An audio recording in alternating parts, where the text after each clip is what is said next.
Shortly after Japan's attack on Pearl Harbor on December 7, 1941, the Canadian government moved swiftly to silence the Japanese Canadian community, arresting 40 of its leaders, shuttering its newspapers, and confiscating their radios. Yet the government allowed one voice to remain. The New Canadian, a predominantly English-language newspaper, was transformed into a bilingual publication to ensure the government's directives reached the entire community. However, the New Canadian had a different mission. On December 12, 1941, an editorial announced that, in the space of a few terrifying hours, this modest weekly newspaper has been thrust into a wholly new role. No longer merely the voice of the second generation, the youthful New Canadian staff took up the torch of loyalty and true Canadianism, speaking forthrightly and courageously to a hostile Canadian public against injustice, ignorance, and misplaced hate, and interpreting the news in truth and honesty.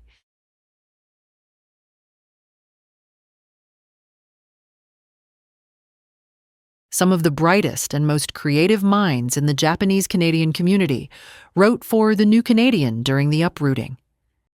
They were inspired by editor Thomas Shoyama, a 25-year-old Nisei and UBC graduate. A leader of the Japanese Canadian Citizens League, he was labeled by the RCMP as one of the most dangerous influences among the Japanese in British Columbia. Remarkably, between 1945 and 1947, he served the country that branded him dangerous as a translator for Canadian military intelligence in Southeast Asia. After the war, he would have an illustrious career in public service, first as one of the architects of Canada's healthcare system, and later as Canada's Deputy Minister of Finance. One of the most eloquent voices in Japanese Canadian history is Muriel Kitagawa, who wrote for the New Canadian under the pen names T.M.K. and Sue Sada.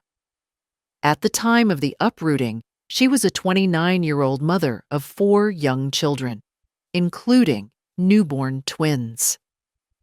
Her letters to her brother Wes became the voice of Aunt Emily in Joy Kogawa's novel Obasan. 27-year-old Eiko Henmi was an accomplished poet and one of the few New Canadian writers with any journalistic experience.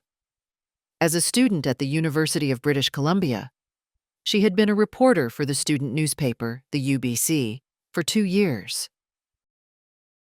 Writing under the pseudonym Cinderella, she used personal narrative and satire to document the psychological impact of internment.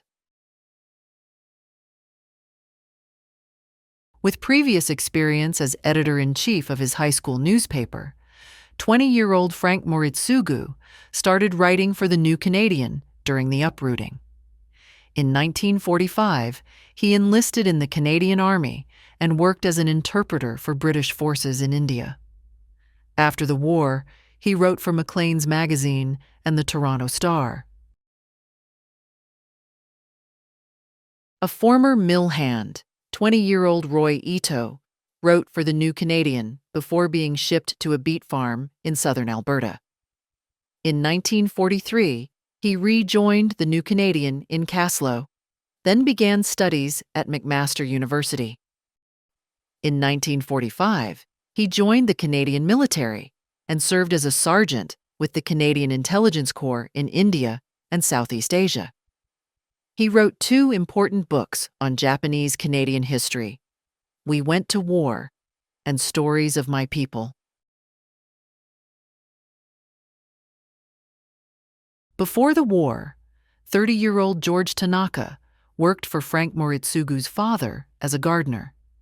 He wrote passionately for the New Canadian during the uprooting.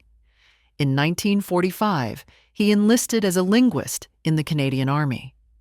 After the war, He became the first executive director of the National Japanese Canadian Citizens Association. Before the war, George's 26-year-old younger brother Kinsey was also a gardener and vice president of the Japanese Canadian Citizens League. During the uprooting, he wrote for the New Canadian as the camp correspondent from Lempriere Road Camp.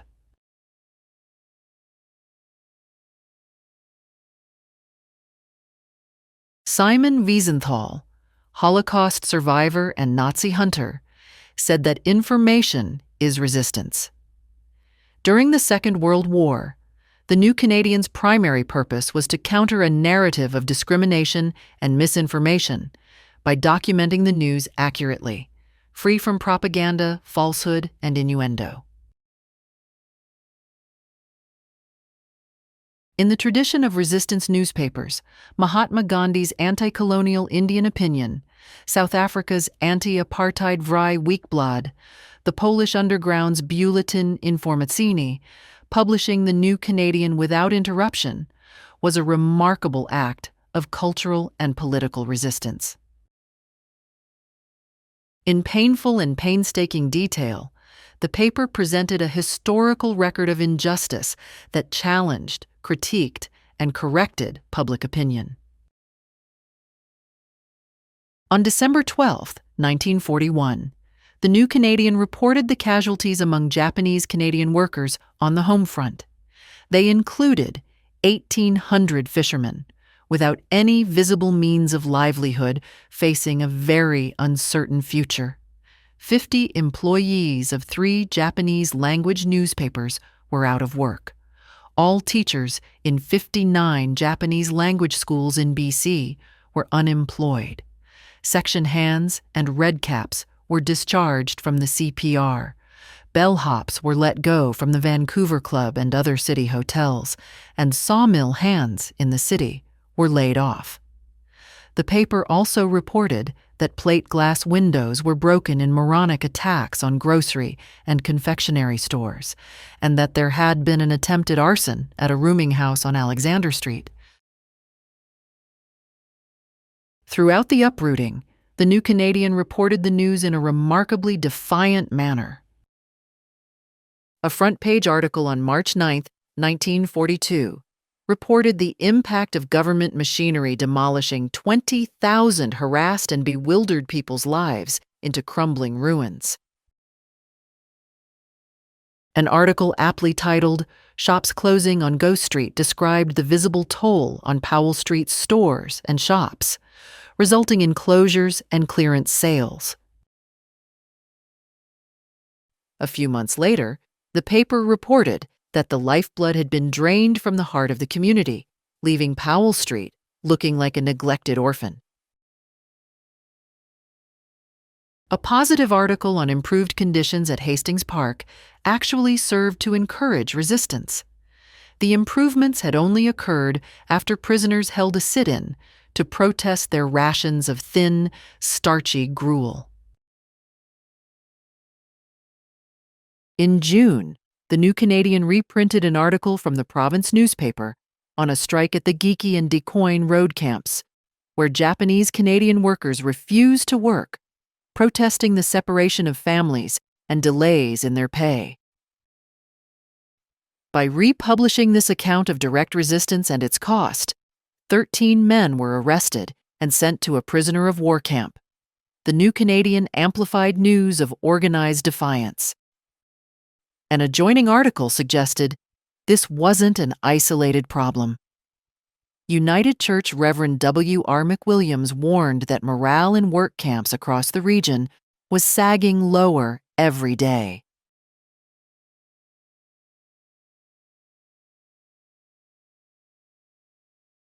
In The Enemy That Never Was, Ken Adachi wrote that the New Canadian pricked the attention of the Vancouver dailies, and at times, the national press, and was a thorn in their side. For the first time in their history, the Japanese in Canada could present their views to the white majority. The New Canadian's front page editorial on the dismissal of Japanese Canadian students at UBC from military training certainly pricked the attention of the Vancouver Sun. Thomas Shoyama wrote that he was ashamed of the university he had graduated from, that had once commanded all his honor and respect. One can forgive the aged Galileo, in fear of torture and eternal damnation, bending low in his recantation. But can one forgive the university, symbol of truth and enlightenment, thus cravenly prostrating itself before the fear of an untested criticism? On January 10, 1942, the Vancouver Sun complained to the Committee on Orientals in BC about the New Canadian's outspoken criticism of UBC and other authorities. An editorial accused the New Canadian of insufferable gall for making no attempt to apologize or to express a single word of sorrow or shame for the attacks which marked the opening of the war by Japan.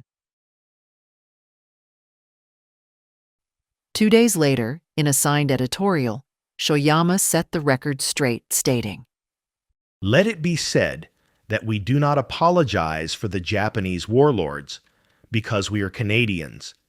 And being a Canadian, the editor of this paper is prepared to avenge that attack, not with words of apology, but with weapons far stronger."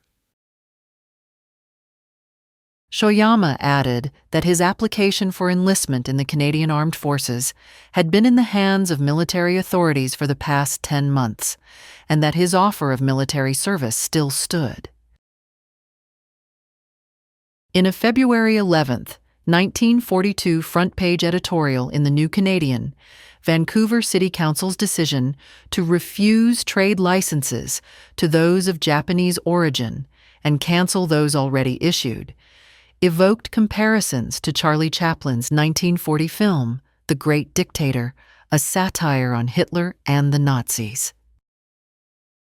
The editorial compared Vancouver City Council's actions to the scene where a band of Nazi stormtroopers smash and plunder their way through the Jewish ghetto, while a terrified people stand by, helpless, despairing, heartsick. The stormtroopers drive away in a truck, pelting a young girl with the goods they have plundered from the Jewish stores. Savagely, they strike her down into the street, bruised and sobbing. The editor is left wondering if the move does not suggest some of Hitler's Gestapo methods. We cannot believe that this actually can be the attitude of our own city fathers. But by far the most courageous editorial, A Question of Justice, appeared on February 9, 1942. While carefully stating that its purpose was neither to dispute government authority nor question RCMP efficiency, the editorial does precisely that. Challenging the indefinite detention without trial of 40 prominent Japanese Canadian Issei leaders arrested at the outbreak of war. The editorial reasoned that holding any individual for an indefinite length of time without a hearing is not in accord with basic principles of justice, even in time of war. Thomas Shoyama signed the editorial, adding, "It may not even be in accord with reason and common sense." The editorial submitted, for earnest consideration, America's more reasonable procedure. Aliens who have been detained by the Federal Bureau of Investigation have been granted a prompt hearing before an impartial enemy alien hearing board. Shoyama's final words hit hard. If we do believe that our way of life is immeasurably superior, it is scarcely conceivable that we should adopt the same sort of thing that has made the word Nazi a symbol of injustice and cruelty in the eyes of all decent men.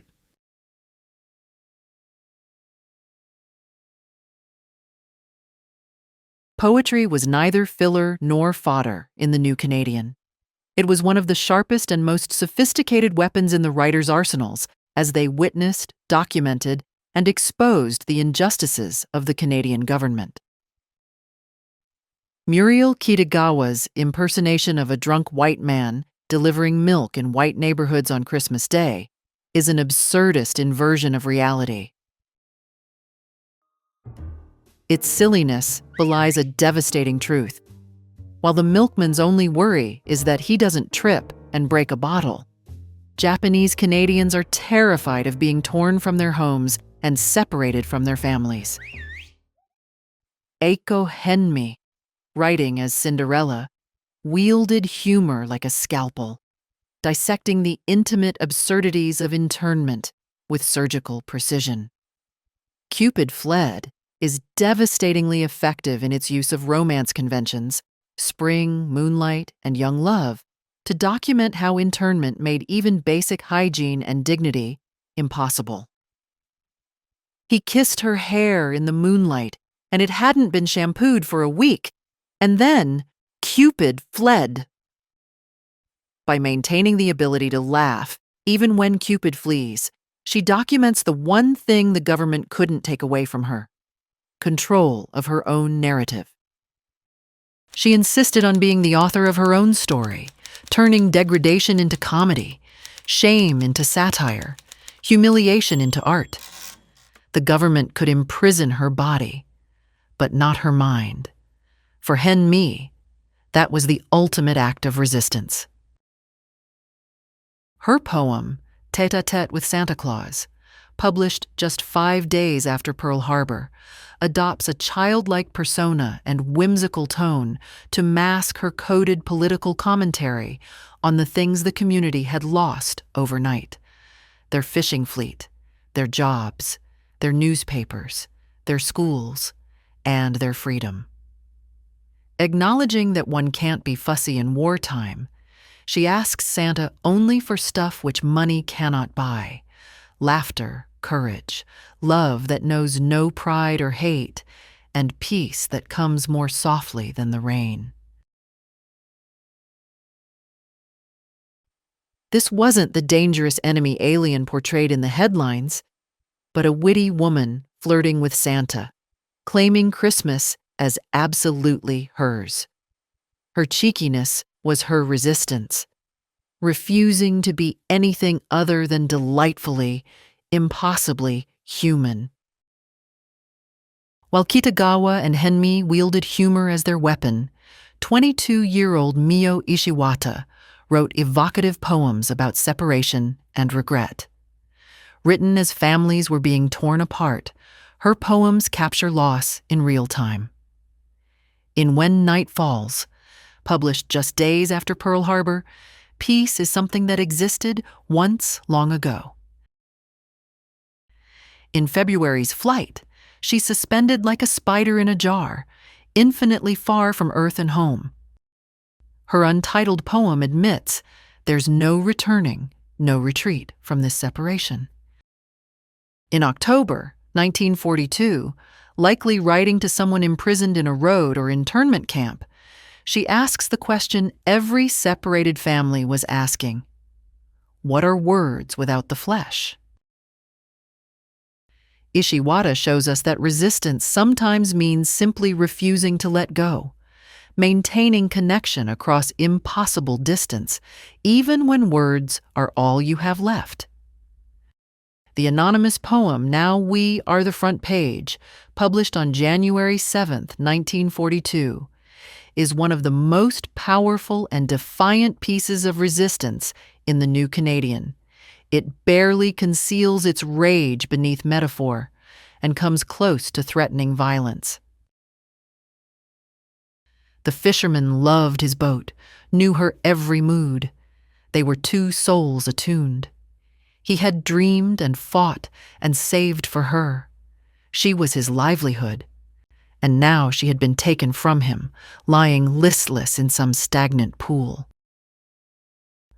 They speak of launching her again, rather that she were lit and set adrift tonight, a flaming sacrifice than a thing in bondage, in a stranger's hand.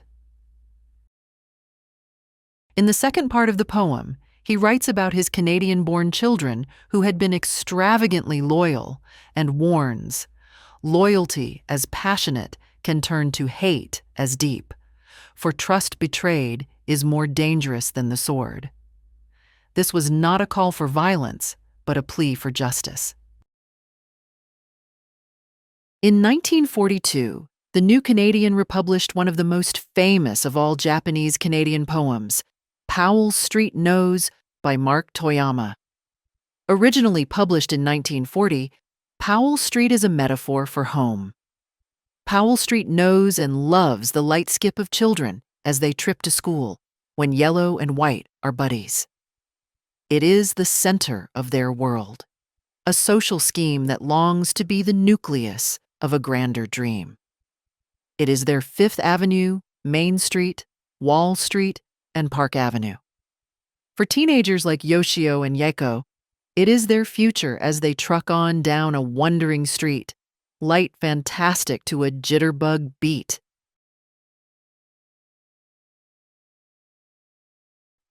But republished during the uprooting, the poem transforms into an elegy. The children are gone, torn from their classmates, their white buddies. The street's grander dream has become a nightmare. What was once a celebration of belonging becomes testimony to exile. Powell Street still knows, but now it knows only absence. The street that loved Yoshio and Yaiko's fanciful feet is now empty. By republishing this poem, the New Canadian was forcing readers to remember what had been taken, not just buildings and businesses, but their homes, their community, their future. The poem I Must Be Strong, written by an anonymous Nisei and published on Christmas Day, 1941, has none of Henmi's humor, Ishiwata's transcendence, Kitagawa's satire, or Toyama's prophecy. Canadian-born but resembling the enemy, the Nisei poet resists by acknowledging but not succumbing to the hostile stares, the false smiles, and the dread of leaving home. The greatest courage comes in the face of the deepest fear, and I Must Be Strong is a call for the Japanese Canadian community to remain strong. On Christmas morning, 1941, while carols promised peace on Earth, this anonymous voice gave Japanese Canadians permission to be afraid and remain strong. People will say things, and people will do things. I know they will, and I must be strong. Poetry continued to play an important role in the New Canadian throughout the war years and beyond, and undoubtedly influenced the number of poets and poetry groups writing tanka and haiku in the internment camps.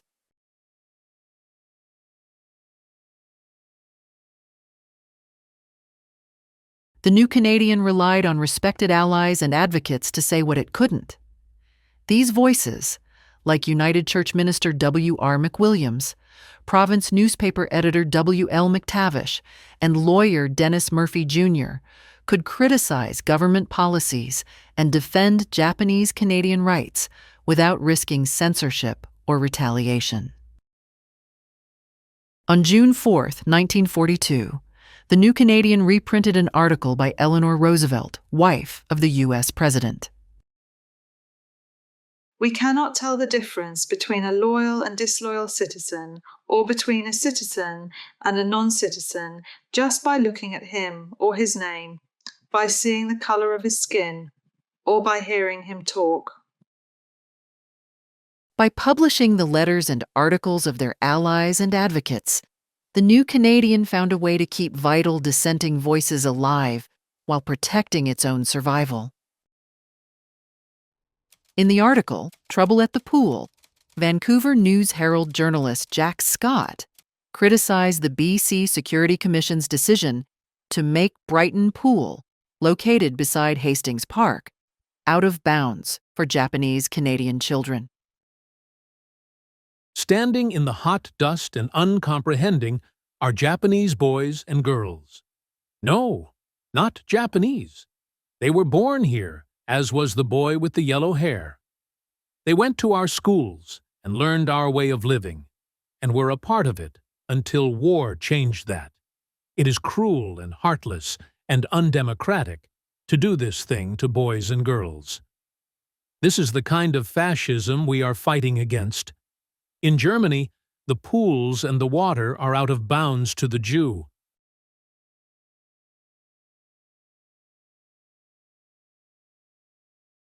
Defiantly, the New Canadian mounted a front-page campaign against Vancouver City Alderman Halford Wilson, one of the leaders of the anti-Japanese movement. They reprinted articles that included an Ottawa journalist calling Wilson a thoroughly bad influence. The Reverend Canon W. Cooper regretted that Wilson should sit as a member of the Anglican Synod.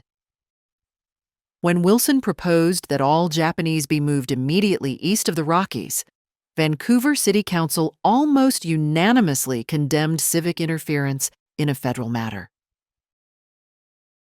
Mayor Cornett took a firm stand against Wilson's rabble-rousing, using his gavel to hammer down that alderman's motion and calling for the situation to be dealt with calmly and judiciously.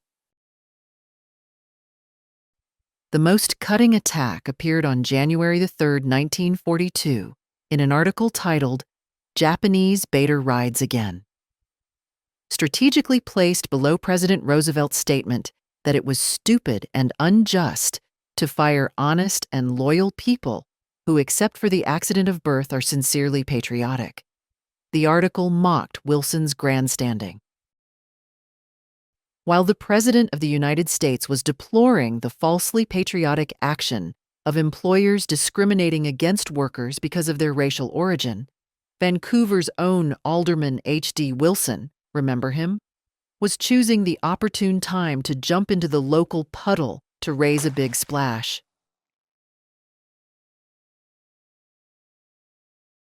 The New Canadian published stories of enlisted Japanese Canadians to counter narratives of disloyalty.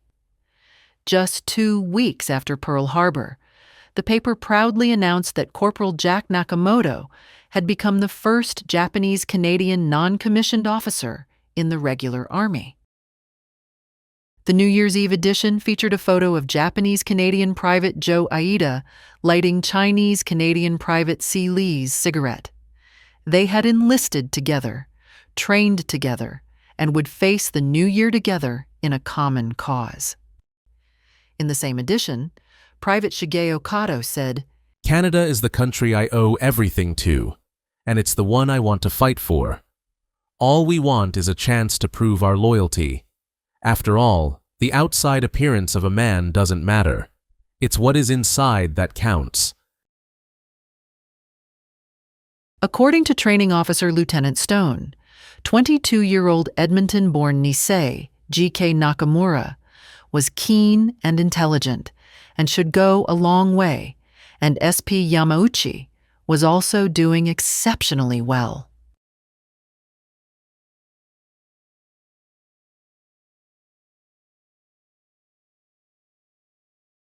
Eiko Henmi's pen name, Cinderella, possesses a savage irony. While Cinderella slept amongst the ashes, Henmi slept in an animal stall in the livestock building at Hastings Park, alongside thousands of other Japanese Canadian men, women, and children awaiting transfer to the internment camps. While Cinderella served her oppressors and dreamed of rescue, Henmi served her jailers during the day, working as a clerk for the BC Security Commission and writing for the New Canadian at night. Her columns disguised resistance as lifestyle advice.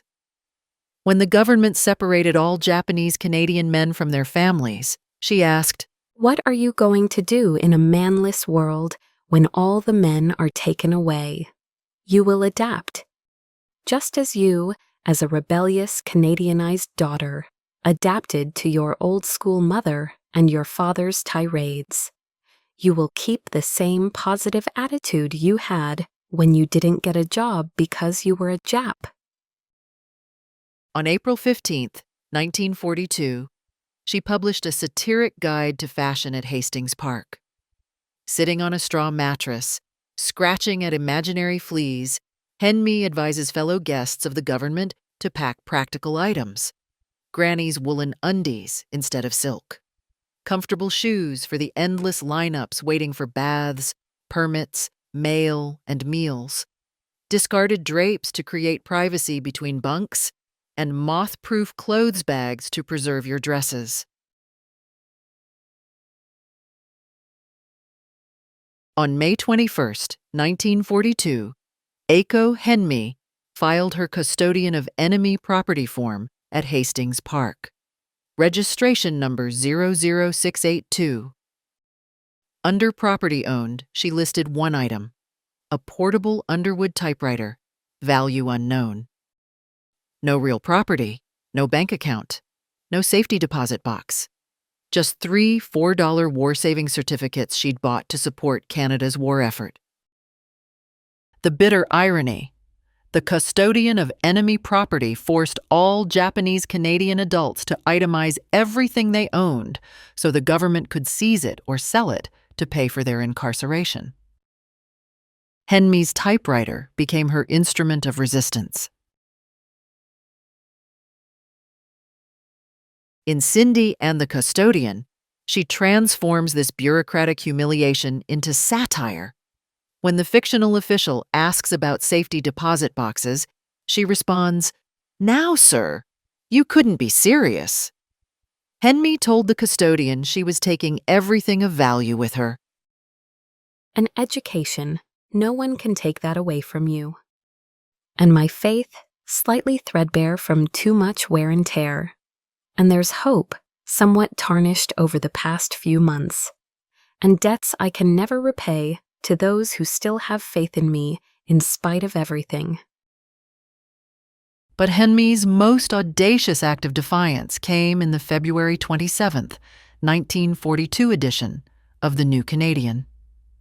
Her parody of one of England's most beloved poems, Thomas Gray's Elegy, written in a country churchyard, demonstrates mastery of English literature while exposing racial apartheid.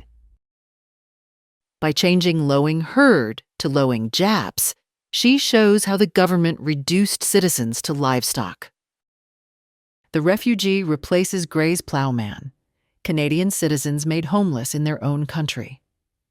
Most devastatingly, where Gray's speaker finds solitude in darkness, Henme's refugees must leave the world to darkness and the whites, the curfew literally emptying public spaces of Japanese Canadians after dark. In 4 lines, she documents legal segregation while turning the colonizers' canon against itself.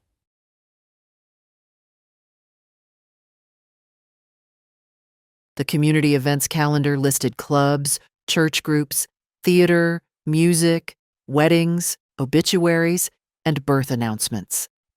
In the midst of upheaval, documenting ordinary life became an act of resistance against erasure. Although the Vancouver Asahi, the beloved Japanese-Canadian baseball team, never played another game after the 1941 season, the Japanese-Canadian community continued to participate in sports, including baseball, basketball, bowling, badminton, ping pong, and soccer. Having to pack up and be home by the 7 p.m. curfew made sports increasingly difficult, and by mid-May, both the players and the sports column were gone.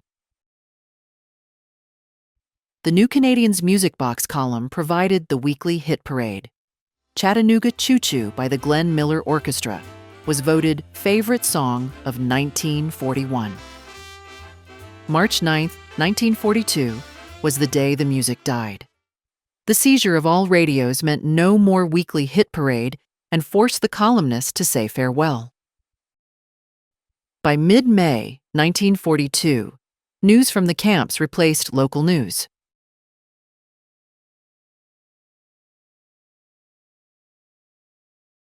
Conceivably, in an attempt to satisfy the censor and reassure families, Kinsey Tanaka's initial report from the Lempriere road camp on March 20th, 1942, offered readers an almost pastoral portrait of road camp life. We are cozily nestled in. It's lovely country with invigorating clear air. It's not even cold at night. The men like it up here, although at present the living quarters are cramped, the sanitary facilities are limited, mail only comes once a week, and the boys are anxious for their families. 2 months later, on May 26, 1942, Kinsey wrote in a 3-page letter to the BC Security Commission what he could not write in the New Canadian. Tanaka warned of collapsing morale in the road camps and a rising tide of trouble that is bound to burst. Road construction is hard manual labor. The men have nothing to look forward to. No entertainment, no traveling, no wife or children, no happiness. You cannot forcibly separate a man from his family and expect him to be a willing worker. However, Tanaka recognized that Canada was at war with Japan and acknowledged that the Security Commission was trying to do a very difficult job in the best way they were capable of, but reasoned that surely it is not impossible to bring these families together. His suggestion: Reunite the married men with their families and let the young single men work in the road camps. Give them a little incentive, and you would get much better results. On May 30th, only 4 days after Tanaka sent his letter, Austin Taylor responded to Deputy Minister of Labor, Arthur McNamara. There is a lot of food for thought in this letter, whether we like it or not, Taylor conceded. If trouble does not develop in these camps before winter, it certainly will when the cold weather sets in. The only solution to this unfortunate situation is the promise of reuniting married men with their families in the wintertime, and then send them to the road camps in the summertime. On July 1st, 1942, the BC Security Commission announced plans for the reunion of married men and their families.